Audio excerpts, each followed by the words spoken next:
ಎಲ್ಲರಿಗೂ ನನ್ನ ನಮಸ್ಕಾರ. ನನ್ನ ಹೆಸರು ಡಾಕ್ಟರ್ ಅಮೃತವರ್ಷಿಣಿ ಆರ್. ನಾನು ಮಕ್ಕಳು ಮತ್ತು ಹದಿಹರೆಯದವರ ಮಾನಸಿಕ ರೋಗ ತಜ್ಞೆ. ನಾನು ಸಹ ಪ್ರಾಧ್ಯಾಪಕಿಯಾಗಿ department of psychiatry Kasturba medical ಕಾಲೇಜಿನಲ್ಲಿ ಕೆಲಸ ಮಾಡುತ್ತಿದ್ದೇನೆ. ಇವತ್ತು ನಾನು ಮಕ್ಕಳಲ್ಲಿ ಕಂಡುಬರುವಂತಹ ಸಾಮಾನ್ಯ ಮಾನಸಿಕ ಸಮಸ್ಯೆಗಳು ಮತ್ತು ಅವುಗಳಿಗೆ ಪರಿಹಾರಗಳ ಬಗ್ಗೆ ಮಾತನಾಡುತ್ತೇನೆ. ಮೊದಲನೇದಾಗಿ, ಮಕ್ಕಳಿಗೆ ಮಾನಸಿಕ ಸಮಸ್ಯೆ ಬರಬಹುದೇ? ಹೌದು, ಬರಬಹುದು. ನಾವು ವಯಸ್ಸಿನ ಪ್ರಕಾರ ನೋಡುವಾಗ ಮೊದಲು 5 ವರ್ಷದ ಒಳಗಿನ ಮಕ್ಕಳ ಬಗ್ಗೆ ನೋಡುವ. ಅಂದರೆ ಮಕ್ಕಳಲ್ಲಿ ಬೆಳವಣಿಗೆ ಸಮಸ್ಯೆಗಳು ಅಂತ ಕರೆಯುತ್ತೇವೆ. ಇದರಲ್ಲಿ ಇಂಟೆಲೆಕ್ಚುಯಲ್ ಡೆವಲಪ್ಮೆಂಟಲ್ ಡಿಸಾರ್ಡರ್ ಅಂದರೆ ಬೌದ್ಧಿಕ ಬೆಳವಣಿಗೆಯಲ್ಲಿ ಸಮಸ್ಯೆ. ಬೌದ್ಧಿಕ ಬೆಳವಣಿಗೆಯಲ್ಲಿ ಸಮಸ್ಯೆಯನ್ನು ಹೇಗೆ ಕಂಡುಹಿಡಿಯಬಹುದು? ಮಕ್ಕಳು ಈಗ ಚಟುವಟಿಕೆ ಕಮ್ಮಿ ಇರಬಹುದು, ಅಥವಾ ಹೇಳಿದ ಮಾತನ್ನು ಅರ್ಥ ಮಾಡ್ಕೊಳ್ಳದೇ ಇರಬಹುದು, ಅಥವಾ ಸಾಮಾನನ್ನು ತೊಗೊಂಡು ಬಾ ಅಂದರೆ ತೊಗೊಂಡು ಬರದೇ ಇರಬಹುದು, ಅಥವಾ ಸಾಮಾನ್ಯ ವಸ್ತುಗಳು ಮನೆಗಳಲ್ಲಿ ಏನಿರುತ್ತೋ ಅದನ್ನು ಗುರುತು ಹಿಡಿದೇ ಇರಬಹುದು. ಈ ವಿಚಾರಗಳು ಕಂಡುಬರುವಾಗ ನಾವು ಮಕ್ಕಳಿಗೆ ಬಹುಶಃ ಬೌದ್ಧಿಕ ಸಮಸ್ಯೆ ಇರಬಹುದು ಅಂತ ನೋಡ್ತೇವೆ. ಮತ್ತು ಕೆಲವು ಮಕ್ಕಳು ಬೇಗ ಹುಟ್ಟುವುದು, ಅಥವಾ ಅವರ ತೂಕ ಕಮ್ಮಿ ಇರುವುದು, ಅಥವಾ ಅವರಿಗೆ ಫಿಟ್ಸ್ ಅಂತ ಸಮಸ್ಯೆಗಳಿರುವುದು, ಅಥವಾ ಅವರಿಗೆ ICU ಅಲ್ಲಿ ಅಡ್ಮಿಟ್ ಮಾಡಿರುವುದು, ಇಂಥ ಮಕ್ಕಳಿಗೂ ಈ ಬೌದ್ಧಿಕ ಬೆಳವಣಿಗೆಯ ಸಮಸ್ಯೆ ಸಾಮಾನ್ಯವಾಗಿ ಕಂಡುಬರುತ್ತದೆ. ಎಲ್ಲ ಮಕ್ಕಳಿಗೂ ಕಂಡು ಬರಲೇಬೇಕು ಅಂತ ಕರಾರುವಾಕಾಗಿ ಹೇಳೋಕ್ಕಾಗೋದಿಲ್ಲ. ಬಟ್ ಇದೆಲ್ಲ ಒಂದು ಅದಕ್ಕೆ ರಿಸ್ಕ್ ಫ್ಯಾಕ್ಟರ್ಸ್ ಅಂತ ಹೇಳ್ತೇವೆ.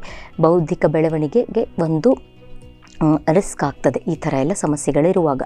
ಇಂಥ ಮಕ್ಕಳಿಗೆ ನಾವು ಯಾವ ರೀತಿ ಪರಿಹಾರ ಕೊಡ್ತೇವೆ ಅಂದರೆ, ಮನೆಯಲ್ಲಿ ಅಪ್ಪ ಅಮ್ಮಂದರಿಗೆ, ಪೋಷಕರಿಗೆ ನಾವು ಹೇಗೆ ಈ ಮಕ್ಕಳಿಗೆ ಆಟ ಆಡಿಸಬಹುದು, ಯಾವ ದೃಷ್ಟಿಯಲ್ಲಿ ಯಾವ್ಯಾವ ಆಟಿಕೆಗಳನ್ನು ಉಪಯೋಗಿಸಿ ಆಟ ಆಡಿಸಬಹುದು, ಯಾವ್ಯಾವ ವಿಚಾರಗಳನ್ನು ಅವರಿಗೆ ಹೇಳಿಕೊಡಬೇಕು ಅಂತ ಹೇಳುವುದರ ಮೂಲಕ ಈ ಸಮಸ್ಯೆಗೆ ಪರಿಹಾರವನ್ನು ಕಂಡುಹಿಡಿತೇವೆ. ನೆಕ್ಸ್ಟು ನಾವು ಬರುವುದಾದರೆ, ಸಮಸ್ಯೆ ಎಂದರೆ ಆಟಿಸಮ್ ಅಥವಾ ಸ್ವಲೀನತೆ ಅಂತ ಕರೆಯುತ್ತೇವೆ. ಇದರಲ್ಲಿ ಮಕ್ಕಳಿಗೆ ಸಂವಹನೆಯಲ್ಲಿ ಸ್ವಲ್ಪ ಕಷ್ಟ ಇರುತ್ತದೆ. ಬೇರೆಯವರ ಜೊತೆ ಮಾತಾಡೋದು, ಬೇರೆ ಮಕ್ಕಳ ಜೊತೆ ಒಂದು ವಿಚಾರ ವಿನಿಮಯ ಮಾಡಿಕೊಳ್ಳುವುದು, ಅಥವಾ ಬೇರೆ ಮಕ್ಕಳ ಜೊತೆ ಹೊಂದಾಣಿಕೆ ಮಾಡಿಕೊಂಡು ಆಟ ಆಡುವುದು, ಅಥವಾ ಮಾತನ್ನಾಡುವುದು, ಬೇರೆಯವರ ಜೊತೆ ಬಂದವರು ಹೋದವರ ಜೊತೆ ಹಾಯ್ ಹಲೋ ಹೇಳುವುದು.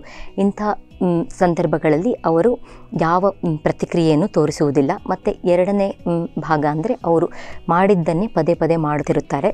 ಇದು ಸ್ವಲೀನತೆಯಲ್ಲಿ ಕಂಡುಬರುವಂತಹ ಸಮಸ್ಯೆಗಳು. ಇದಕ್ಕೆ ಪರಿಹಾರ ಏನು ಮಾಡ್ತೇವೆ ಅಂದರೆ, ನಾವು ಪೋಷಕರ ಜೊತೆ ಅವರಿಗೆ ಹೇಗೆ ಮಕ್ಕಳ ಜೊತೆ ಆಡುವುದು, ಹೇಗೆ ಅವರ ಜೊತೆ ಒಂದು ಸಂವಹನೆ ನಡೆಸುವುದು, ಮತ್ತು ಹೇಗೆ ಈ ಮಕ್ಕಳಿಗೆ ಬೇರೆ ಮಕ್ಕಳ ಜೊತೆ ಆಡುವುದಕ್ಕೆ ಪ್ರೋತ್ಸಾಹ ಮಾಡಬಹುದು ಅಂತ ಹೇಳಿ ಅವರಿಗೆ ಥೆರಪಿ ಕೊಡುತ್ತೇವೆ. ಇದು ಆಟಿಸಮ್ ಬಗ್ಗೆ ಆಯಿತು. ಮೂರನೆಯ ನಾವು ಸಾಮಾನ್ಯವಾಗಿ ನೋಡುವ ಸಮಸ್ಯೆ ಅಂದರೆ ADHD ಅಂದರೆ attention deficit hyperactivity disorder. ಇದರಲ್ಲಿ 3 ಭಾಗಗಳಿರುತ್ತದೆ. ಅಂದರೆ ಮಕ್ಕಳು ಅವಶ್ಯಕತೆಗಿಂತ ಅವರ ವಯಸ್ಸಿಗೆ ಮೀರಿ ಒಂದು ಓಡಾಟ ಅಥವಾ ಚಟುವಟಿಕೆಗಳನ್ನು ನಾವು ನೋಡುತ್ತೇವೆ. ಎರಡನೆಯದಾಗಿ, ಮಕ್ಕಳಿಗೆ ಗಮನದ ಕೊರತೆ ಇರುತ್ತದೆ. ಅಂದರೆ ಸಾಮಾನ್ಯವಾಗಿ ಮಕ್ಕಳಿಗೆ ಎಷ್ಟು ಗಮನ ಇರಬೇಕು ಅಂತ ಕೇಳಿದರೆ, 1 ವರ್ಷಕ್ಕೆ 1 ನಿಮಿಷದಂತೆ 5 ವರ್ಷಕ್ಕೆ 5 ನಿಮಿಷದ ತನಕ ಮಕ್ಕಳ ಗಮನ ಇರುತ್ತದೆ. ಸೊ ಇದರಲ್ಲಿ ಗಮನದ ಕೊರತೆ ತುಂಬ ಇರುತ್ತದೆ.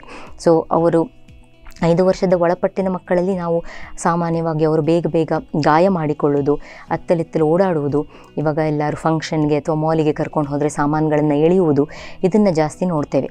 ಮತ್ತು ಈ ಮಕ್ಕಳು ದುಡುಕುತನ ಅಂದರೆ ಅವರಿಗೆ ವಯಸ್ಸಿಗಿಂತ ಮೀರಿದ ಒಂದು ದುಡುಕ್ತನ ಇರುತ್ತೆ.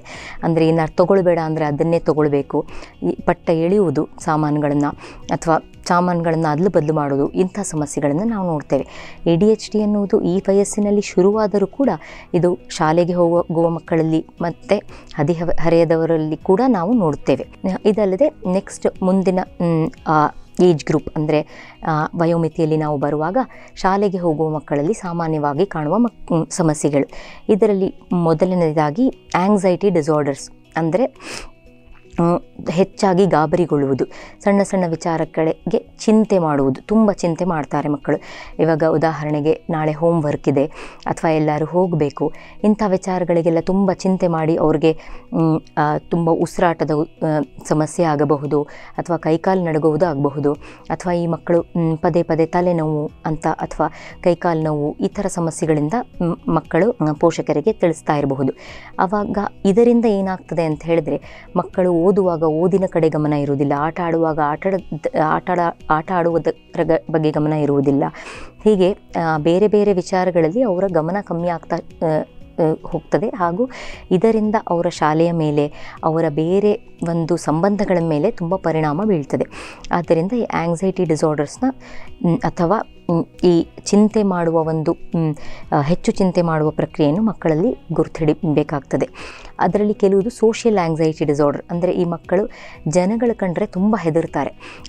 ದೊಡ್ಡವರ ಕಂಡ್ರೆ ಅಲ್ಲ, ಅವರ ವಯಸ್ಸಿನ ಮಕ್ಕಳನ್ನು ಕಂಡ್ರೆ ಕೂಡ ತುಂಬ ಹೆದರ್ತಾರೆ. ಅವ್ರ ಜೊತೆ ಮಿಕ್ಸ್ ಆಗೋದಿಲ್ಲ, ಅವರ ಜೊತೆ ಆಟ ಆಡಲಿಕ್ಕೆ ಹೋಗೋದಿಲ್ಲ, ಅವ್ರ ಜೊತೆ ಆಟ ಆಡೋಕ್ಕೆ ಹೋಗುವಾಗ ಏನೋ ಒಂಥರ ಸುಮ್ಮನೆ ಉಳಿತಾರೆ. ಇದು ತುಂಬ ಕಠಿಣವಾದ ಸಮಸ್ಯೆ, ಸೋಷಿಯಲ್ ಆಂಗ್ಸೈಟಿ ಅಂತ ಹೇಳಿ. ಇದನ್ನು ನಾವು ಗುರುತಿಸಬೇಕಾಗ್ತದೆ. ಇನ್ನೊಂದು ಏನೆಂದರೆ ಫೋಬಿಯಾಸ್ ಅಂತ ಹೇಳಿ. ಫೋಬಿಯಾ ಅಂದರೆ ಹೆದರಿಕೆ. ಇವಾಗ ಸಾಮಾನ್ಯವಾಗಿ ನಾವು ಸಣ್ಣ ಮಕ್ಕಳಲ್ಲಿ ನೋಡ್ತೇವೆ, ಪಟಾಕಿಗೆ ಹೆದರ್ತಾರೆ ಅಥವಾ ಒಂದು ಡಾರ್ಕ್ ರೂಮ್ ಇದ್ದರೆ ಹೆದರ್ತಾರೆ. ಅದು ಫೋಬಿಯಾಸ್ ಅಂತ ಕನ್ಸಿಡರ್ ಮಾಡೋದಿಲ್ಲ. ಆ ಏಜಿಗೆ ತಕ್ಕಂತೆ ಭಯಗಳು ಇರಲೇಬೇಕು ಮಕ್ಕಳಿಗೆ. ಅದಕ್ಕಿಂತ ಜಾಸ್ತಿ ತುಂಬ ಭಯದಲ್ಲಿ ಅವರು ಆ ಭಯದಿಂದಾಗಿ ಅವರ ಬೆಳವಣಿಗೆಯಲ್ಲಿ ಸಮಸ್ಯೆ ಆಗ್ತಾ ಇದೆ, ಅವರು ಬೇರೆಯವ್ರ ಜೊತೆ ವ್ಯವಹಾರ ಮಾಡಲಿಕ್ಕೆ ಸಮಸ್ಯೆ ಆಗ್ತಾ ಇದೆ ಅಥವಾ ಓದಲಿಕ್ಕೆ ಸಮಸ್ಯೆ ಆಗ್ತಾ ಇದೆ, ಪೋಷಕರ ಜೊತೆ ಆಟ ಆಡಲಿಕ್ಕೆ ಸಮಸ್ಯೆ ಆಗ್ತಿದೆ ಅನ್ನುವಾಗ ನಾವು ಅವರಿಗೆ ಒಂದು ಚಿಕಿತ್ಸೆ ಕೊಡಬೇಕಾಗತ್ತೆ. ಈ ಚಿಕಿತ್ಸೆ ಅನ್ನುವಾಗ ನಾನು ಇಲ್ಲಿ ಮೋಸ್ಟ್ಲಿ ಥೆರಪಿ ಅಂತ ಹೇಳುವುದು. ಅಂದರೆ ಮಕ್ಕಳ ಮನಸ್ಸಿನಲ್ಲಿ ಏನಾಗ್ತಾ ಇದೆ, ಯಾವ ರೀತಿ ಈ ಭಯ ಉತ್ಪಾದನೆ ಆಗ್ತಾ ಇದೆ, ಮತ್ತು ಈ ಭಯದಿಂದ ಅವ್ರು ಏನೇನು ಮಾಡಲಿಕ್ಕಾಗ್ತಾ ಇಲ್ಲ, ಅವರ ಪೋಷಕರು ಹೇಗೆ ಅವರು ಈ ಭಯದಿಂದ ಹೊರಗೆ ಬರಲಿಕ್ಕೆ ಸಹಾಯ ಮಾಡಬಹುದು, ನಿಧಾನಕ್ಕೆ ಅವ್ರಿಗೆ ಆ ಭಯದ ವಾತಾವರಣದಿಂದ ಸ್ವಲ್ಪ ಮಟ್ಟಿಗೆ ಎಕ್ಸ್ಪೋಸ್ ಮಾಡಿ ಹೇಗೆ ಅವ್ರನ್ನ ಈ ಭಯದ ವಾತಾವರಣದಿಂದ ಹೊರಗೆ ತರಬಹುದು, ಇಂಥದ್ದೆಲ್ಲ ಪೋಷಕರಿಗೆ ಹೇಳಿಕೊಡ್ತೇವೆ. ಈ ಸಮಸ್ಯೆಗಳಿಗೆ ನಾವು ಹೆಚ್ಚಿನ ಔಷಧಿಗಳ ಬಳಕೆ ತುಂಬ ಕಡಿಮೆ ಮಾಡ್ತೇವೆ. ಪೋಷಕರಿಗೆ ಟ್ರೈನಿಂಗ್ ಕೊಡುವುದು, ಥೆರಪಿ ಕೊಡುವುದು ಮತ್ತು ಮಕ್ಕಳಿಗೆ ಥೆರಪಿ ಕೊಡುವುದರ ಮೂಲಕ ಈ ಸಮಸ್ಯೆಗಳಿಗೆ ಪರಿಹಾರ ಹೇಳ್ತೇವೆ. ಮುಂದಿನ ಸಮಸ್ಯೆ ನಾವು ನೋಡುವುದಂದರೆ, ತುಂಬ ಜನ ಇದು ಮಾನಸಿಕ ತಜ್ಞರಿಗೆ ಬರುವುದು ಕಮ್ಮಿ, ಬಟ್ ಮಕ್ಕಳ ಡಾಕ್ಟರ್ ಅಂದರೆ ನಮ್ಮ ಪೀಡಿಯಾಟ್ರಿಷನ್ಸ್ ಹತ್ರ ಹೋಗೋದು ಜಾಸ್ತಿ. ಅಂದರೆ ಹೊಟ್ಟೆ ನೋವು, ತಲೆನೋವು, ವಾಂತಿ, ಕೈಕಾಲು ನೋವು, ಇದಕ್ಕೆ ಯಾವುದೇ ಕಾರಣ ದೈಹಿಕ ಕಾರಣಗಳು ಕಂಡು ಬರುವುದಿಲ್ಲ. ಮತ್ತೆ ಹೇಳ್ತಾರೆ ಎಲ್ಲ ಟೆಸ್ಟು ನಾರ್ಮಲ್ ಇದೆ, ಜ್ವರ ಅಂತ ಇರಬಹುದು ಅಥವಾ ವಾಂತಿ ಅಂತ ಇರ್ಬೋದು, ಎಲ್ಲ ಟೆಸ್ಟ್ಗಳು ಡಾಕ್ಟರ್ ನಾರ್ಮಲ್ ಅಂತಿದ್ದಾರೆ, ಆದರೆ ಮಗು ಮಾತ್ರ ತುಂಬ ಸಫರ್ ಆಗ್ತಾ ಇದೆ, ಇಂಥ ಒಂದು ಪರಿಸ್ಥಿತಿ ಇರ್ತದೆ. ಇದಕ್ಕೆ ನಾವು ಹೇಳ್ತೇವೆ ಬಾಡಿಲಿ ಡಿಸ್ಟ್ರೆಸ್ ಡಿಸಾರ್ಡರ್ ಅಂತ ಹೇಳಿ. ಈಗ ಯಾಕೆ ಹೀಗೆ ಆಗಬಹುದು ಅಂತ ನೋಡಿದರೆ, ನಮ್ಮ ದೇಹ ಮತ್ತು ಮನಸ್ಸಿನ ಎರಡಿನ ಪ್ರಕ್ರಿಯೆಗಳು ನಮ್ಮ ಮೆದುಳಿನಲ್ಲಿ ಆಗುವಂಥದ್ದು. ಸೊ ಮನಸ್ಸಿಗೆ ಪರಿಣಾಮ ಬಿದ್ದಾಗಲೂ ಮೆದುಳಿಗೆ ಅದು ಅಫೆಕ್ಟ್ ಆಗಿ ಎಲ್ಲ ದೇಹದ ಕ್ರಿಯೆಗಳ ಮೇಲೂ ಒಂದು ಪರಿಣಾಮ ಬೀಳಬಹುದು. ಇದಕ್ಕೆ ಬಾಡಿಲಿ ಡಿಸ್ಟ್ರೆಸ್ ಡಿಸಾರ್ಡರ್ ತುಂಬ ಸಾಮಾನ್ಯವಾಗಿ ನಾವು ಮಕ್ಕಳಲ್ಲಿ ನೋಡ್ತೇವೆ. ಇದಕ್ಕೆ ಏನು ಮಾಡ್ತೇವೆ ನಾವು ಅಂದರೆ, ಮೊದಲು ಪರಿಶೀಲನೆ ಮಾಡ್ತೇವೆ. ಈ ಮಗು ಸ್ವಭಾವ ಎಂಥದ್ದು, ಸ್ವಲ್ಪ ಸಣ್ಣ ಪುಟ್ಟ ವಿಚಾರಗಳಿಗೆ ಬೇಜಾರು ಮಾಡಿಕೊಳ್ತದ ಮಗು, ಅಥವಾ ಮಗು ತುಂಬ ಸೆನ್ಸಿಟಿವ್ ಇದೆಯಾ, ಅಥವಾ ಯಾವ ವಿಚಾರಗಳನ್ನು ತಲೆಗೆ ಹಚ್ಚಿಕೊಳ್ತದೆ ಮಗು, ಮತ್ತು ಈ ಮಗುವಿನ ಮತ್ತು ಪೋಷಕರ ನಡುವಿನ ಸಂಬಂಧ ಹೇಗಿದೆ, ಯಾವಾಗಲೂ ಮಗುವಿನ ಮೇಲೆ ಬೈದಾಡೋದು ಅಥವಾ ರೇಗಾಡೋದು, ಅಥವಾ ಮಗು ಅವರ ಮೇಲೆ ರೇಗಾಡೋದು, ಹೀಗೆ ಅವರ ಸಂಬಂಧ ಹೇಗಿದೆ, ಮತ್ತು ಅವರ ಸ್ಕೂಲಿನಲ್ಲಿ ಶಾಲೆಯಲ್ಲಿ ಮಕ್ಕಳಿಗೆ ಯಾವ ವಾತಾವರಣ ಸಿಗ್ತಾ ಇದೆ, ಇದನ್ನೆಲ್ಲ ನಾವು ಪರಿಶೀಲನೆ ಮಾಡಿ ಮಗುವಿಗೆ ಏನು ಮಾಡಬಹುದು ಅನ್ನೋದಲ್ಲದೆ ಇಂಥ ಪೋಷಕರು ಹೇಗೆ ಮಕ್ಕಳನ್ನು ಬೆಳೆಸಬಹುದು, ಈ ಪೋಷಕರು ಏನು ಅವರ ಒಂದು ಎನ್ವಿರಾನ್ಮೆಂಟ್ ಪರಿಸರದಲ್ಲಿ ಏನು ಬದಲಾವಣೆಗಳು ತರಬಹುದು, ಮತ್ತು ಶಾಲೆಗಳಲ್ಲಿ ಈ ಮಕ್ಕಳಿಗೆ ಅನುಕೂಲ ಮಾಡಿಕೊಳ್ಳಲಿಕ್ಕೆ ಯಾವಾಗಲಾರು ಓದೋದು ಅವರಿಗೆ ಕಠಿಣ ಆಗ್ತಾ ಇರುತ್ತೆ, ಅದಕ್ಕೆ ಈ ಥರ ಪ್ರಾಬ್ಲಮ್ಸ್ ಆಗಬಹುದು, ಅಥವಾ ಯಾರೋ ಬೈತಾ ಇರ್ತಾರೆ, ಪನಿಷ್ಮೆಂಟ್ ಕೊಡ್ತಿರ್ತಾರೆ, ಅದಕ್ಕೆ ಈ ಥರ ಪ್ರಾಬ್ಲಮ್ಸ್ ಆಗ್ಬೋದು, ಶಾಲೆಯಲ್ಲಿ ಏನು ವಾತಾವರಣದ ಬದಲಾವಣೆಗಳು ಮಾಡಬಹುದು ಅಂತ ನೋಡಿ ಅದಕ್ಕೆ ಸೂಕ್ತ ಕ್ರಮವನ್ನು ನಾವು ಕೈಗೊಳ್ಳುತ್ತೇವೆ. ಇದರಲ್ಲೂ ಸಹ ನಾವು ಮಾತ್ರೆ ಅಥವಾ ಔಷಧಿಯ ಬಳಕೆ ತುಂಬ ಕಡಿಮೆ ಮಾಡುತ್ತೇವೆ.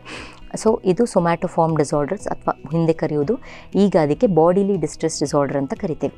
ಇನ್ನೊಂದು ಸಾಮಾನ್ಯವಾಗಿ ನಾವು ನೋಡ್ತೇವೆ, ಮಕ್ಕಳು ಎದುರುತ್ತರ ಕೊಡುವುದು, ಪೋಷಕರ ಮಾತು ಕೇಳುವುದಿಲ್ಲ, ಹೇಳುವಂದರೆ ಅದಕ್ಕೆ ವಿರುದ್ಧವಾಗಿ ಮಾಡುವುದು, ಇದನ್ನು ಒಪೋಸಿಷನಲ್ ಡಿಫೈಯಂಟ್ ಡಿಸಾರ್ಡರ್ ಅಂತ ಕರಿತೇವೆ, ODD. ಇದರಲ್ಲಿ ಏನಾಗ್ತದೆ ಅಂತ ಹೇಳಿದರೆ, ಸಣ್ಣದರಿಂದ ಮಕ್ಕಳ ಸ್ವಭಾವದ ಕಾರಣವಾಗಿ ಮತ್ತು ಅವರನ್ನು ಹೇಗೆ ಬೆಳೆಸಿದ್ರು ಎರಡೂ ಸಮ್ಮಿಲಿತವಾಗಿ ಏನಾಗ್ತದೆ ಅಂದರೆ, ಮಕ್ಕಳಿಗೆ ಈ ಥರ ಒಂದು ನಕಾರಾತ್ಮಕ ಬುದ್ಧಿ ಬಂದಿರ್ತದೆ. ಹೇಳಿದ್ದನ್ನು ಉಲ್ಟವೇ ಮಾಡೋದು, ಬೇಕಂತೆಯೇ ಪೋಷಕರಿಗೆ ಸಿಟ್ಟು ಬರೆಸುವುದಾಗಿಯೇ ಕೆಲವು ವಿಚಾರಗಳನ್ನು ಮಾಡೋದು, ಆಮೇಲೆ ಕೆಲವು ಸತಿ ಅವರ ಮೇಲೆ ಬೈದಾಡೋದು, ರೇಗಾಡೋದು, ಅವರನ್ನು ಹೊಡಿಲಿಕ್ಕೆ ಬರೋದು, ಇಂಥ ಒಂದು ಸಮಸ್ಯೆಗಳು ನಾವು ಸಾಮಾನ್ಯವಾಗಿ ಕಾಣ್ತೇವೆ. ಇದರಲ್ಲೂ ಸಹ ನಾವು ಪರಿಶೀಲನೆ ಮಾಡ್ತೇವೆ. ಅಂದರೆ ಮಗುವಿನ ವೈಯಕ್ತಿಕ